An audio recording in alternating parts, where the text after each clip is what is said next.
आज हम चिट्ठियां पढ़ रहे थे, सुबह सुबह हमको एक चिट्ठी मिली। किसी ने हमको लिखा कि आप भक्ति के बारे में कथाओं में बोलते हो, भगत के गुण क्या होने चाहिए। ये चिट्ठी हमें इसलिए भी अच्छी लगी कि बगल में मेड़ता है और हमको एक बार मेड़ता जाने का बड़ा शौक है। केवल जाने का नहीं, हमें कोई जजमान मिल जाए ना, हम उसको तुरंत कथा दे दें। कथा भी सुनाने का बहुत मन है और वहां की जो कथा सुनाएंगे वो सिर्फ मीरा पर सुनाई जाएगी। हम तो मीरा को तो वाह, क्या मीरा बाई हुई साहब, क्या अद्भुत है हमारा राजस्थान। यहां महलों में रहने वाली जोगनी बनकर के पूरी दुनिया को दीवाना बनाती है। क्या मीराबाई थी, क्या अद्भुत भक्ति थी मीरा के जीवन की साहब। नोट करना जरा मीरा की भक्ति के बारे में। राधा ने तो कृष्ण से प्रेम तब किया जब कृष्ण पृथ्वी पर थे। मीरा ने तो 5000 साल बाद किया, पर जी ऐसी जैसे कृष्ण अभी भी सामने हो। ये भक्ति है।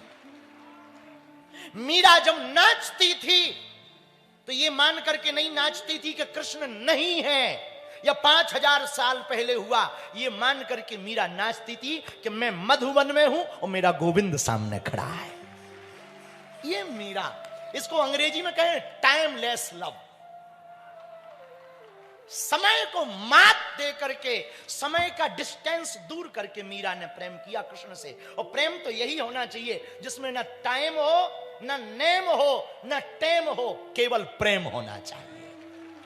मीरा का प्रेम नेम और टेम से ऊपर था।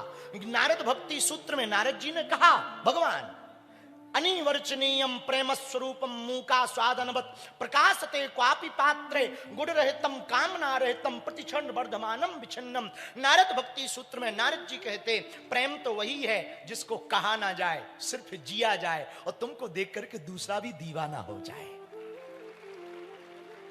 हमको तो मीरा बहुत अच्छी, यहां बगल में मेड़ता है, इसलिए ये पत्र हमें अच्छा लगा। तो सुबह जब हमने पत्र पढ़ा, हाँ हम आएंगे मेड़ता, अब कब आएंगे ये पता नहीं, पर आएंगे।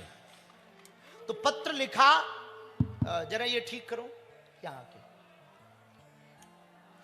भगत के लक्षण बताएं। ये कोई कानपुर के रहने वाले हैं, इनका नाम नीरज है। इन्होंने कहा कि गुरुजी प्रणाम, हम बहुत दिनों से आपकी कथा सुन रहे हैं और हनुमान चालीसा पर जो आपकी कथा चल रही है वो भी हम सुन रहे हैं। इसका मतलब इन्होंने अभी कुछ दिन पहले ही पत्र भेजा। फिर उन्होंने कहा कि भक्ति के लक्षण आप बताएं, भगत के लक्षण क्या हैं, भगत के गुण क्या हैं। अब हम नीरज तुम्हें उत्तर दें, ये आपको भी कहें। पहले तो ये समझो, भक्ति जरूरी क्यों? पूछो क्यों जरूरी है, पूछो। नदी में पानी ना हो तो क्या नदी होगी? नदी का कोई अस्तित्व होगा? बोलिए, होगा? खाने में नमक ना हो, क्या भोजन स्वादु होगा? नहीं। साधु के पास साधना ना हो तो क्या वो साधु होगा? पंडित के पास वेद ना हो तो क्या वो पंडित होगा? विद्यालय में पुस्तकें ना हो और टीचर ना हो तो क्या वो विद्यालय होगा? उसी प्रकार जीवन में भक्ति ना हो तो जीवन भी नहीं हो सकता। और आपने पूछा कि भक्ति के, भगत के गुण क्या होने चाहिए, ये तो हम नीरज तुम्हें बताएंगे, पर इसका एक उत्तर और देना चाहेंगे। गोस्वामी जी ने रामायण में लिखा, भगति बिना नर सोहई कैसे, भगति बिना नर सोहई कैसे, भगति बिना नर सोहई कैसे। गाइए,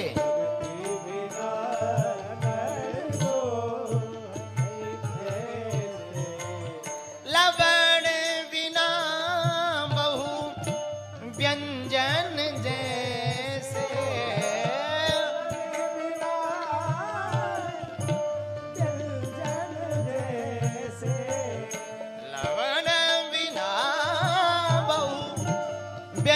मन जैसे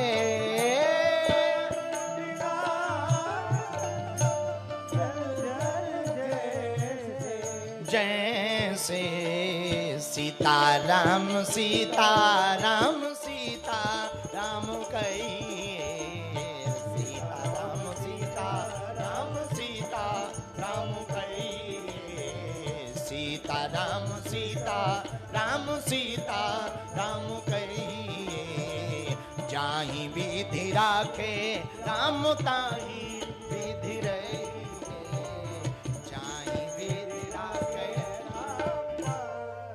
जैसे नदी का महत्व पानी के बिना नहीं है। सुंदर स्त्री हो, अच्छा ऐसे समझो कोई स्त्री बड़ी सुंदर हो पर नाक काट दी जाए तो क्या अच्छी लगेगी? बोलो बोलो बोलो। अच्छा कोई मकान बड़ा सुंदर बनाओ पर दरवाजे उखाड़ दिए जाए तो क्या सुंदर लगेगा? अरे बोलते जाओ, जोर से बोलो। अच्छा कोई बस बहुत सुंदर हो पर इंजन और टायर निकाल दो तो क्या अच्छी लगेगी? बोलिए बोलिए। उसी प्रकार जीवन है, जीवन मनुष्य का मिला हो पर यदि भक्ति ना करो तो ये जीवन भी किसी काम का नहीं है, बेकाम का है। तो नीरज तुमने पूछा कि भगत के लक्षण क्या हो। हमने जब गीता पढ़ी तो हमें भगत के कुछ लक्षण मिले जो तुम्हारे काम के। ध्यान से सुनना। गीता में भगवान कृष्ण ने कहा संतुष्टः सततं योगी यतात्मा दृढ़ निश्चयः मय्यापृत मनो बुद्धिर्यो मद्भक्ता समे प्रियः। भगवान गीता में कृष्ण कहते पार्थ अर्जुन हमारा भक्त जो हो ना उसका पहला लक्षण हो वो संतुष्ट रहे। क्या हो? भक्त का पहला लक्षण होना चाहिए संतुष्ट रहना चाहिए। हमने पिछली कथा में बोला था, फिर से दोहरा के बोलते हैं, जितनी बढ़िया भक्ति सबसे पीछे बैठे पंडाल वाले व्यक्ति की होती है आगे वाले की कम होती है। हाँ हाँ हाँ, बुरा ना मानना, बिल्कुल सही बोल रहे हैं भाई साहब, क्योंकि आगे वाला टीवी में ही फंसा रहता और टीवी और बीबी राम राम राम। हाँ हाँ, आगे वाला का फोटो आ जाए ना ऐसी भक्ति दिखाता है जैसे मीरा घुस गई हो। हाँ ऐसे और कैमरा चला जाए। हाँ हाँ, तो आगे वाला आदमी ना बहुत फंसा रहता।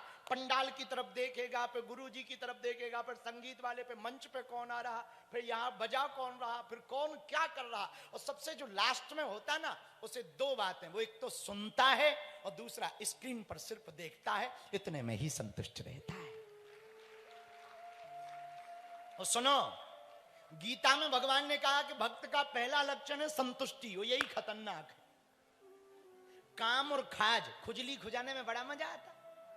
जिनको खुजली हो जाए आहा हा हा, और खुजली होते समय कोई बात भी बोले रुको रुको, हाँ जब, अच्छा खुजली तब तक मजा देती है जब तक खून ना निकल आए। खुजली तब तक मजा देती जब तक खून ना निकल आए।